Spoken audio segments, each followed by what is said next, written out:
जुल्म आज तक।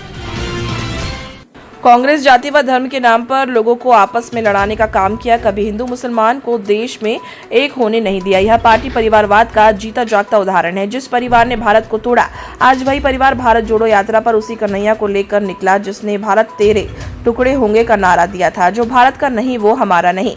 उक्त बातें भाजपा की प्रदेश प्रवक्ता नाजिया इलाही खान ने सोमवार की देर शाम धनबाद निरंकारी चौक स्थित ईडेन ब्लू होटल में भाजपा के कार्यकर्ता व पत्रकार वार्ता को संबोधित करते हुए कहा है कि अयोध्या में हमारे यशस्वी प्रधानमंत्री नरेंद्र मोदी जी राम को लाए थे, उसी तरह बागमारा के चिटाही धाम में माननीय ढुल्लू महतो जी राम मंदिर में राम को लाए हैं। आज आप लोग मेरे साथ संकल्प ले कि जो राम को लाए हैं हम उनको लाएंगे।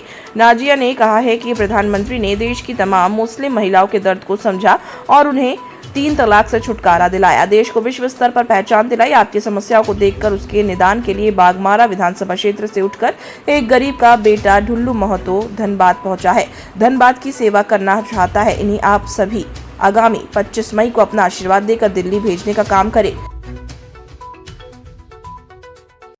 लेकिन कितनी बड़ी चोर पार्टी है, कितनी बड़ी डकैत पार्टी है। सारे धर्मों को एक दूसरे से लड़ा करके इस देश में अपनी कुर्सी जमाए रखने के लिए कभी हिंदू मुसलमान को एक नहीं होने दिया। अरे इंदिरा गांधी जी के पोते साहब, ये तो बताओ कि जिस परिवार ने भारत को तोड़ा, जिस परिवार ने अखंड भारत के टुकड़े किए, वही परिवार का आखिरी चश्मा चिराग लेकर निकला था भारत जोड़ो यात्रा।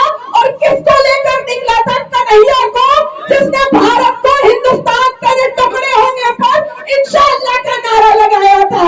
बेशरम राहुल गांधी, बेशरम। कन्हैया को मैंने सुना, खबर आई मुझे कि कन्हैया को हिसाब किताब मिला है, मुंह में थप्पड़ मिला है, मुंह लाल कर दिया गया है। नेशनल न्यूज ने मुझसे पूछा कि आपने ट्वीट मार दिया उस लड़के के पक्ष में जिसने मारा है थप्पड़। मैंने कहा पहली बार तो भारत भूमि पर, इस मातृभूमि पर इस सनातनी योद्धा जागे हैं और ईद का जवाब पत्थर से दे रहे हैं। जो भारत का नहीं वो हमारा नहीं, जो इस भूमि का नहीं वो हमारा नहीं, और जो हमारा नहीं तो वोट कहेगा। तेरे अब्बा के इटली से आया है या बाप की जागीर है भारत।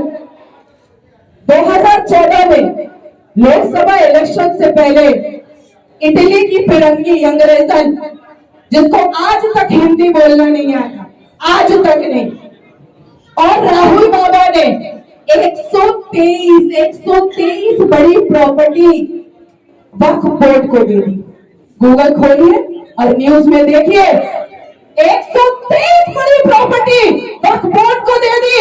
तो मैं पूछना चाहती हूँ सोनिया एंटोनियो जी, ये 123 बड़ी प्रॉपर्टी क्या आप इटली से अब्बा के साथ जहेज लेकर आई थी और भारत को दी थी क्या? क्या आपने वक्फ बोर्ड को दे दिया?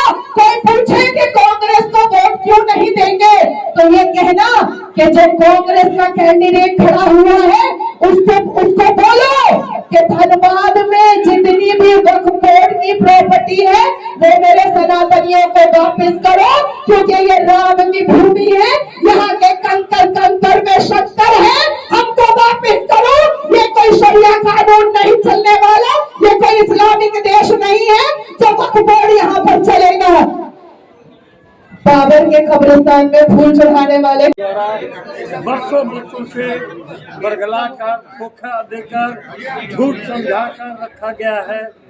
उस भ्रांतियों को, उस कुरीतियों को दूर करने के लिए एक सही माध्यम मुझे समझ में आया, नाजिया इलाही जी।